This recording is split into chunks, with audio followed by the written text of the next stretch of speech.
कांग्रेस सांसद की हम बात करेंगे क्योंकि लोकसभा में नेता विपक्ष राहुल गांधी अपने अमेरिकी दौरे पर चुनाव आयोग की निष्पक्षता पर सवाल उठाकर सुर्खियों में आ चुके हैं।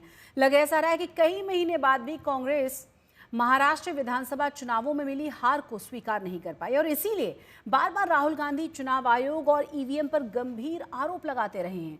लेकिन क्या विदेशी जमीन पर अपने देश की लोकतांत्रिक व्यवस्था या चुनाव आयोग जैसी संस्थाओं पर सवाल उठाने से कांग्रेस या विपक्ष को कोई फायदा होगा? सवाल अब यह है कि कांग्रेस को हार पर मंथन करना चाहिए या फिर ईवीएम पर ठीकरा फोड़ना चाहिए।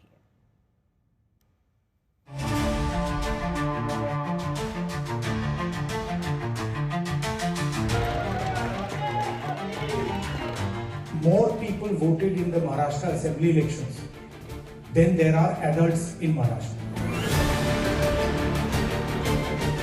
देश के संविधान ने जो संस्थाएं तैयार की है उनके प्रति इस प्रकार से झूठ बोलने का प्रयास करते हैं। हमारे देश में चुनाव नतीजों के बाद ईवीएम और चुनाव आयोग पर सवाल उठाना सियासी रिवाज सा बन गया है।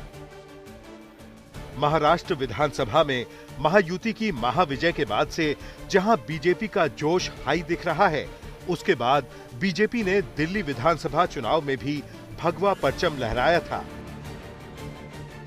लेकिन कांग्रेस समेत ज्यादातर विपक्ष हार की समीक्षा और मंथन करने की जगह अभी भी ईवीएम और चुनाव आयोग को कटघरे में खड़ा कर रहा है।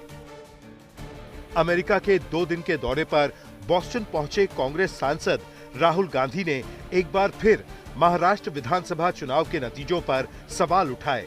उन्होंने रविवार शाम भारतीय प्रवासियों को संबोधित करते हुए कहा कि ये पूरी तरह साफ है कि भारतीय चुनाव आयोग समझौता कर चुका है। More people voted in the Maharashtra Assembly elections than there are adults in Maharashtra. This is a fact. And the Election Commission gave us a figure, voting figure for 5:30 in the evening. And between 5:30 in the evening and 7:30 in the evening, when the polls were supposed to have closed, 65 lakh voters voted. Now, that is physically impossible to happen, right? Because for a voter to vote, it takes approximately 3 minutes. And if you do the math, it would mean that there were lines of voters till 2 o'clock at night voting all night, and this didn't happen. So we asked them that, look, evening, you have videography taking place. If we ask, they not only refused to give us the videography, they changed the law so that now you're not allowed to ask for the videography. So it's very clear to us that the Election Commission is compromised. It's very clear that there is something very wrong with the system. We've said it. We've said it publicly. I've said it multiple times. BJP को राहुल का बयान नागवार गुजरा। BJP बोली, Rahul Gandhi ED का गुस्सा चुनाव आयोग पर उतार रहे हैं और विदेशों में भारत को बदनाम करना उनकी पुरानी आदत है। नेशनल हेराल्ड का केस चोरी का केस नहीं है, डकैती का केस है। 5,000 करोड़ की प्रॉपर्टी का मात्र 50 लाख रुपए देकर और 440 करोड़ रुपए का इनकम टैक्स गबन करके उसे चोरी और भ्रष्टाचारी नहीं कहते हैं, वो डकैती होती है। मां बेटे ने डकैती की है और डकैती करने के बाद इनकी इतनी हिम्मत है कि विदेश की भूमि में जाकर आप हिंदुस्तान के लोकतंत्र के ऊपर उंगली उठाते हैं। जो मुद्दा नेता विपक्ष ने उठाया है वो एक बहुत गंभीर मुद्दा है। वो मुद्दा इस देश के लोकतंत्र की नींव पर जो प्रहार बीजेपी करती है उसको उजागर करता है।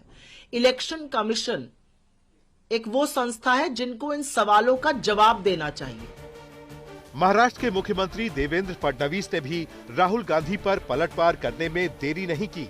वहीं उद्धव गुट वाली शिवसेना कह रही है कि सच बोलने के लिए सरहदें नहीं देखी जाती।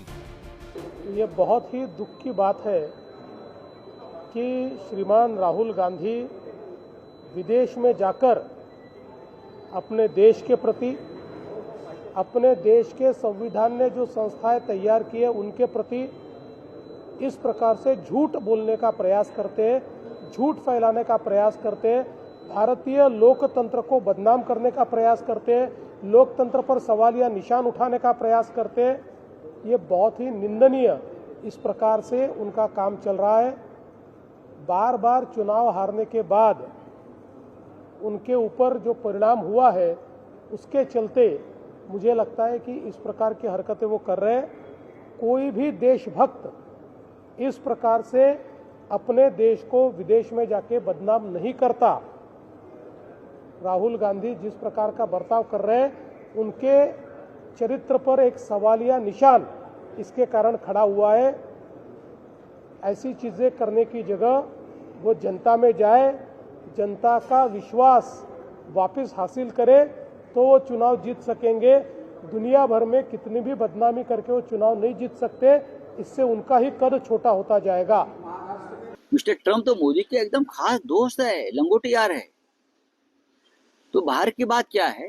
मंगल में जाकर तूने बात किया ना, चंद्रमा में जाकर, पृथ्वी पर भूमि पर जाकर ये बात किया है। राहुल गांधी सच के लिए जमीन की जरूरत नहीं होती कि जमीन पर जाकर आप सच बोल रहे हो। सच के लिए कोई बॉर्डर लाइन नहीं होती देश की, विश्व की। जहां जाते हैं वहां सच बोलते हैं। अब वहां चल रहा है ट्रम्प के खिलाफ गेट आउट आंदोलन। यहां भी लोग आकर बात करते हैं, हम एक्सेप्ट करते हैं। लेकिन कांग्रेस और उसके सहयोगी दल कह रहे हैं कि राहुल गांधी सच को एक बार नहीं 100 बार दोहराएंगे। लेकिन शिवसेना कह रही है कि कांग्रेस हार पर मंथन करने के बजाय महाराष्ट्र की सम्मानित जनता के जनादेश का अपमान कर रही है। राहुल गांधी ने तथ्य जो है वो तथ्य उनको सवाल पूछने के बाद यदि रखते हैं तो बदनामी होती है। तो ये जो दोगलापन है, ये नैतिकता का जो अभाव है, इस अभाव को पहले बीजेपी अपने भीतर उसको पूरा करे। 100% सही है, क्योंकि चुनाव आयोग भाजपा के ही कार्यालय से चलता है, उन्हीं के दफ्तर से चलता है, ये पूरी दुनिया जानती है। राहुल गांधी एकदम से थेथराई करते हैं, होते ना कुछ लोग थेथर हो जाते हैं कि हम सुधरेंगे नहीं, हम मानेंगे नहीं। और जिस तरीके से उन्होंने अमेरिका में जाकर के महाराष्ट्र के चुनावों के ऊपर चर्चा की, वो और कुछ नहीं, महाराष्ट्र के मतदाताओं का अपमान है। उधर केंद्रीय मंत्री रामदास अठावले ने राहुल गांधी को नसीहत देते हुए कहा कि देश के खिलाफ विदेशी जमीन पर जहर उगलना हमारी परंपरा नहीं है। राहुल गांधी जी जब भारत छोड़कर बाहर जाते हैं तो भारत के खिलाफ बोलना ठीक नहीं है। मतलब एक परंपरा ऐसी रही है कि अपने देश के बाहर जब हम जाते हैं तब देश के अंदर की बात या पॉलिटिकल बात वहाँ नहीं करनी चाहिए। ये पहला मौका नहीं है जब राहुल गांधी ने विदेशी जमीन पर भारत के लोकतंत्र पर सवाल उठाया हो। कभी नोटबंदी तो कभी फ्रीडम ऑफ स्पीच तो कभी अल्पसंख्यकों को लेकर राहुल गांधी मोदी सरकार पर निशाना साधते रहे हैं। Millions of people in India clearly understood that the Prime Minister of India is attacking the Constitution of India. लेकिन सवाल है कि चुनाव आयोग और ईवीएम पर आक्रोश दिखाकर क्या राहुल गांधी लोकतंत्र को और मजबूत कर रहे हैं, और क्या विदेशी जमीन पर बार बार अपने देश के खिलाफ आवाज बुलंद करने से कांग्रेस पार्टी का जनाधार बढ़ जाएगा। और सबसे बड़ा सवाल ये कि बार बार महाराष्ट्र के जनादेश पर संदेह दिखाकर राहुल गांधी कौन सा सियासी संदेश देने की कोशिश कर रहे हैं। आज तक ब्यूरो।